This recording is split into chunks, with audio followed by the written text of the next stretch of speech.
और व्रत की विधि अर्थात भगवान सत्यनारायण की, लक्ष्मी नारायण की, उनकी महिमा क्या होती है और व्रत की विधि किस प्रकार से ये व्रत रखा जाना चाहिए, कैसे रखते हैं, वे सब विधि इस पहले अध्याय में आती है।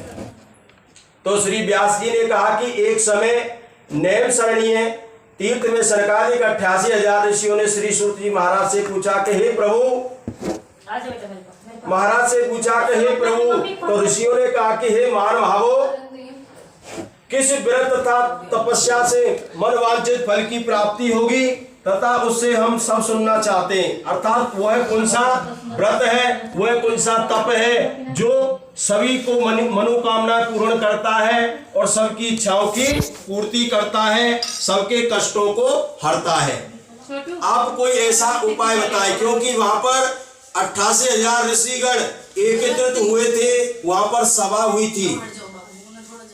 तो वह कहने लगे श्री सूत जी महाराज, इसी प्रकार देव नारद जी के द्वारा भी पूछे जाने पर भगवान कमलापति ने उनसे जैसा कहा है वह मैं कह रहा हूँ। अर्थात सूत जी कह रहे हैं, पहले नारायण भगवान अर्थात नारायण जी गए थे विष्णु भगवान के पास में, और जो उन्होंने विष्णु भगवान ने नारायण जी को बताया कि आप इस दुनिया से ये सत्यनारायण भगवान का व्रत करेंगे तो उनके कष्ट और दुख दूर, दारिद्र सब दूर हो जाएंगे। क्योंकि कलयुग में समय के अभाव के कारण कोई भी बड़ा कार्य नहीं करता है, क्योंकि सत्यनारायण भगवान की पूजा ही बड़ी मुश्किल से कर पाते हैं। तो समय के अभाव के कारण उन्होंने कहा कि कलयुग में किसी के पास में समय नहीं रहेगा, सबको जल्दी लगी रहेगी। इस वजह से आप कोई ऐसा उपाय और उत्तम बताएं जिससे उनके सबके कष्ट दूर हो सके।